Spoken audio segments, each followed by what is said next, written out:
Scorpio, how are you? I hope you're doing well. This is your forecast for June.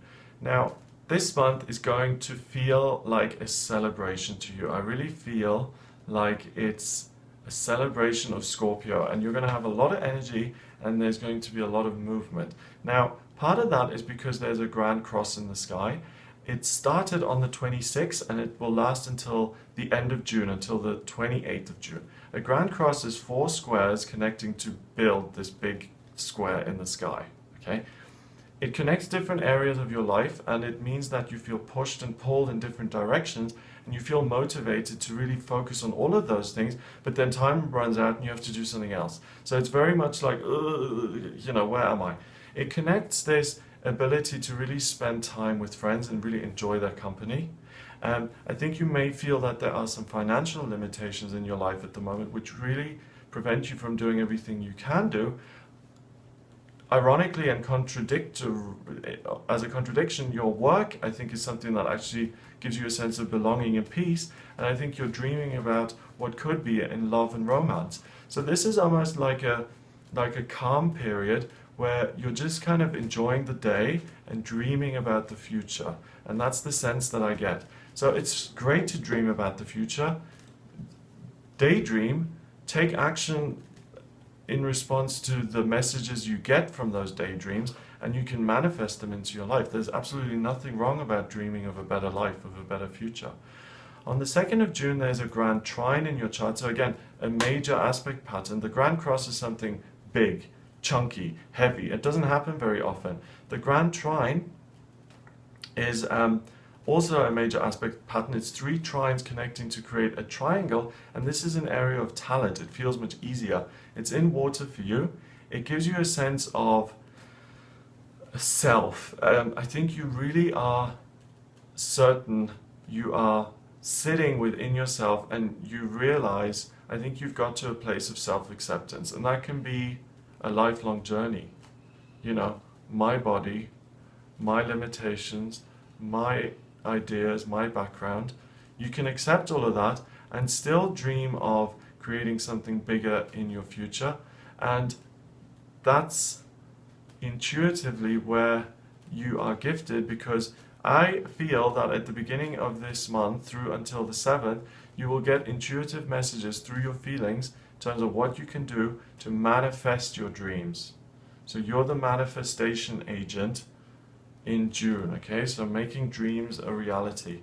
On the 3rd and 4th of June, the 3rd particularly sees the moon in Taurus at 20 degrees in your 7th house. On the 4th, then, it hops over your midheaven, which is the angle of work, and it lands in Gemini in your 8th. Okay?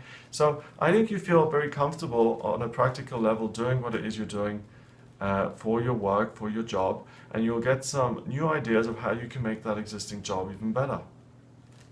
So information is key here. Talk to colleagues, read books, go on continued professional development things. I really feel that extra information is going to break through that barrier you've got with your finances, and you feel a sense of certainty. So you really have the confidence to learn new things and to implement them. On the 5th of June, the new moon occurs in Gemini, and it happens in the 8th house. The new moon is energy being pulled in, and information is pulled in to your 8th house there. It means that you're going to discover some information through your working life. I personally feel it's going to be positive information. I think because you have been so happy and positive in your job, I think you may hear some good news. It's very possible that you'll get a promotion, that you'll be given more responsibility, that you'll be offered a training course, that you'll be offered to grow and expand. Look out for that on the 5th. Very, very good in terms of your career and job. On the 7th of June, the moon goes into Cancer in your 9th house. I really get the sense here that you will care deeply about things going on in the world, and I think you will want to work to make an impact and to be of service and to support and help.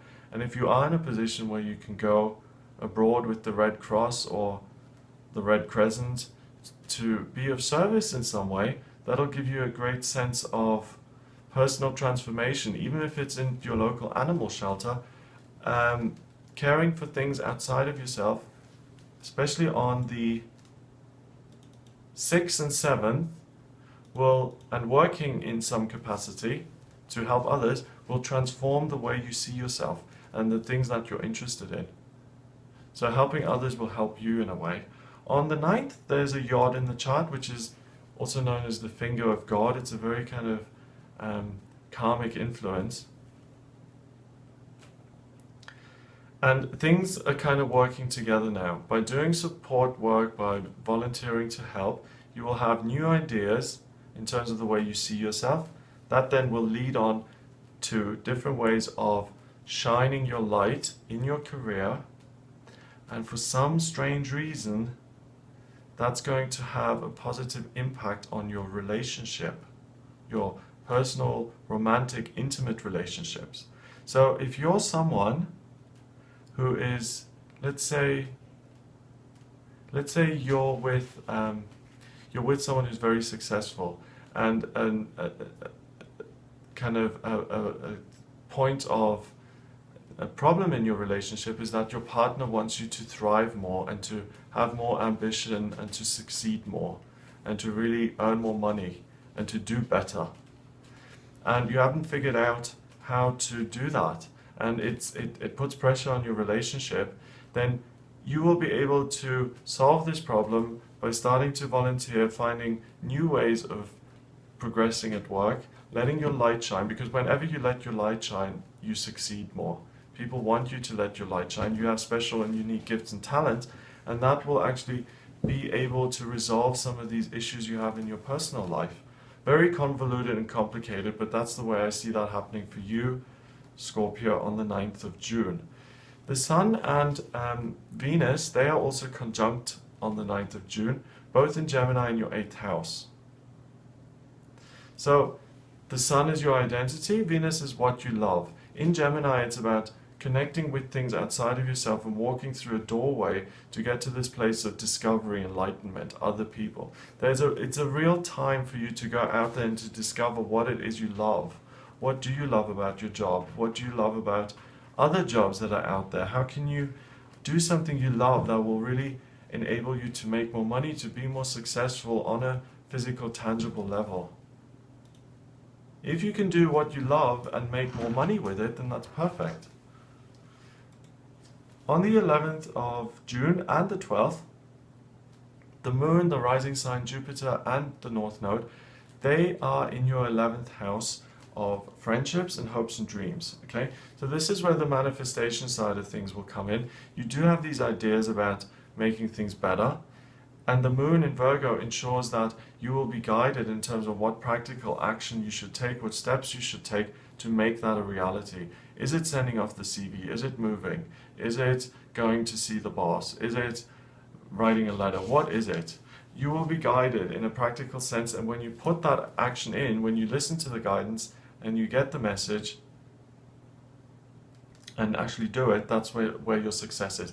You know, it's interesting because sometimes you can pray for guidance and you can try and figure out what the universe's will is for you and what your purpose is. But I had an experience recently where there was an uncertainty in my life, and I prayed about it, and I'm like, oh, you know, I'm wondering if this, and I got a very clear message of it'll work out, it'll be fine. And that is very rare for me to get such a clear message, and it stopped me in my tracks. I was mid-prayer, and I got the answer that I was looking for. And I really think you have the potential for that kind of thing here, especially around the 11th and 12th of June as well, Scorpio.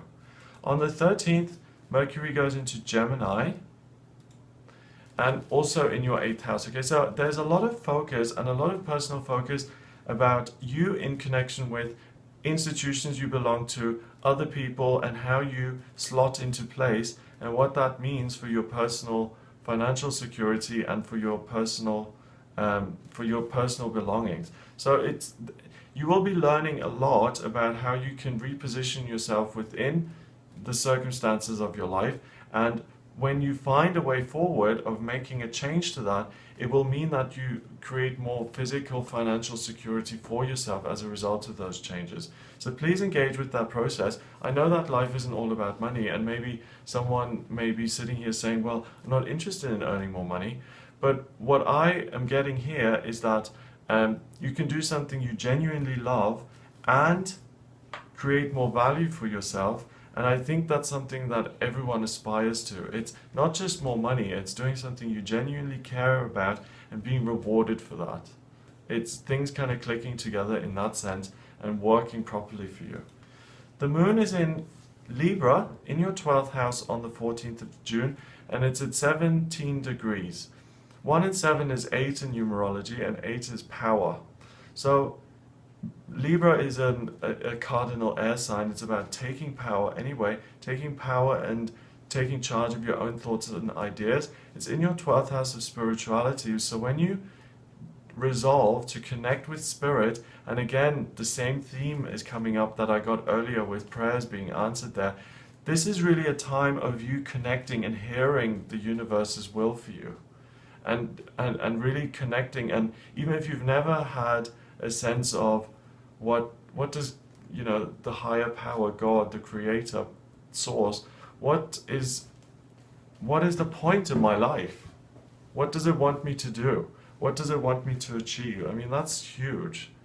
And you're in a position, out of all the signs of the zodiac, to dive down to that place of knowing, understanding, and I think that holds great that has great appeal for you, because you're someone who wants to get to the truth, and you really have the potential to understand that. So you can go on a silent retreat and reflect and think about this and get the answers, but you can also be about in your day-to-day life, see what you're supposed to be working on, engage in your day-to-day routine, and get your answers that way. So you don't have to take yourself out of society or your routine to find these answers. On the 16th of June, the Lyrids meteor shower hits its peak. Okay, so this meteor shower starts on the 10th of June, it lasts until the 21st, and it's like any other meteor shower. These fragments of meteor rock are entering the atmosphere, and they will show up as light blue shooting stars, okay, and it's magical. And really what you'll discover is guidance, connection to your spirituality. And it doesn't just need to be this connection with God, it could also be a connection with your ancestors, people who've passed on, your guides, your angels, that you feel much closer to them and that you can actually hear them. It's magic when those kind of things happen. I've always had a belief in fairies, for instance, and you know, I'm an educated person. No one in my family would believe in fairies, and if I told them, they'd be like, okay. But I always sensed that they were real. And I actually had a moment where I clearly saw one in my mind's eye, and it was proof to me that I was right. And it's confirmation like that that really gives you a sense of empowerment on your path, and this sense that, you know, some of these things that I've believed have been right, and you're really all over that this month. All over it. On the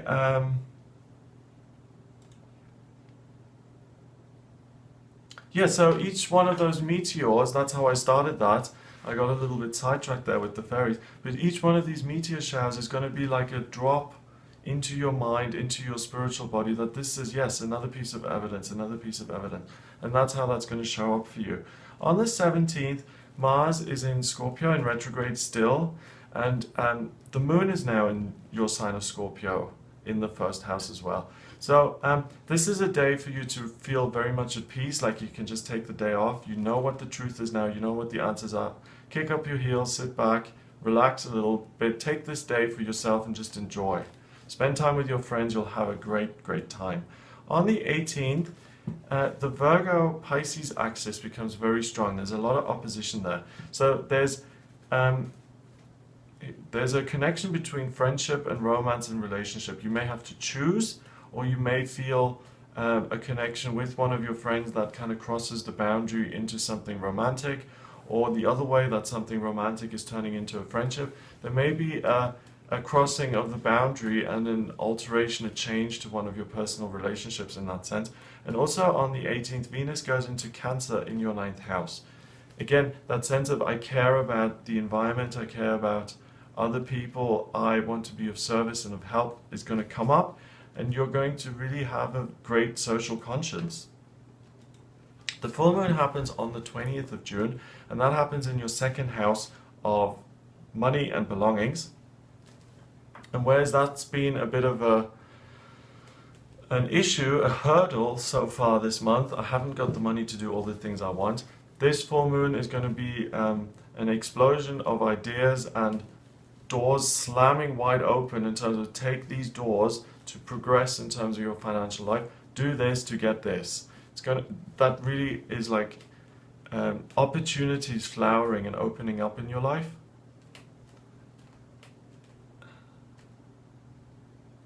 And you know, the universe is a much better career guidance counselor than any kind of human career guidance counselor. The universe knows what you're ultimately going to be best at. So connect with that and walk through that door. Your life, when you start working with the universe source, your life gets 100,000-fold better because it just has much greater ideas and greater belief in you than you could ever have. The sun goes into Cancer as well on the 21st. So again, it's a great time to travel and it's a great time to be of service. You will love both.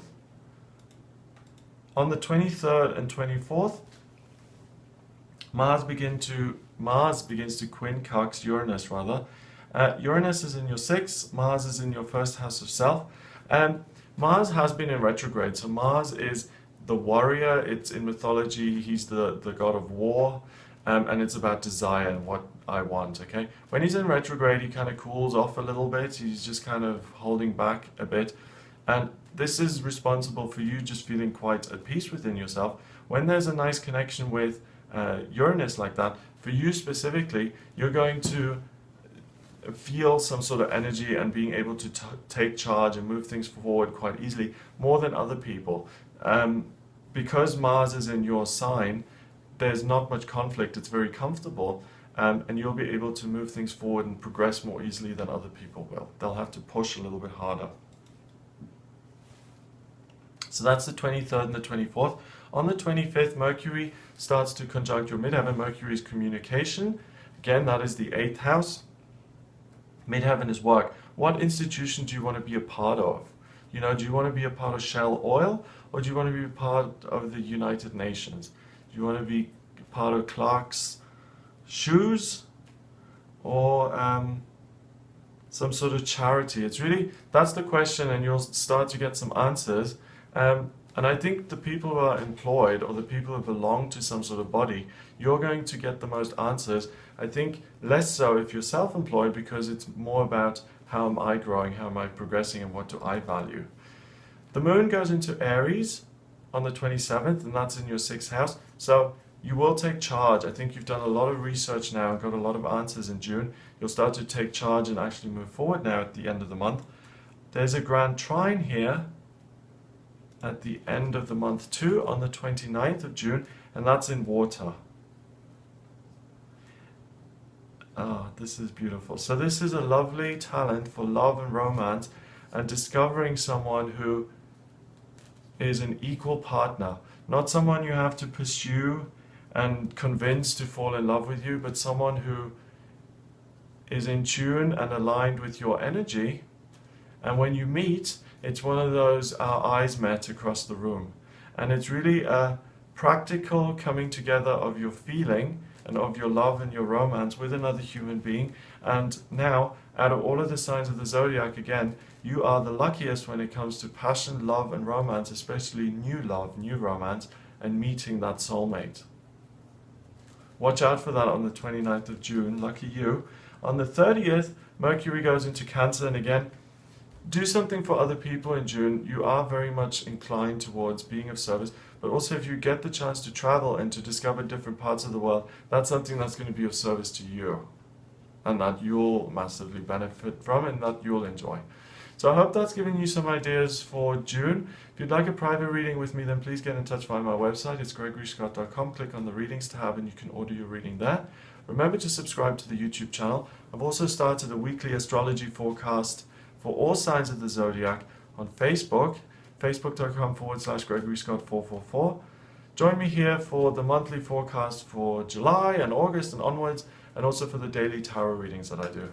Have a wonderful month, and I'll speak to you soon.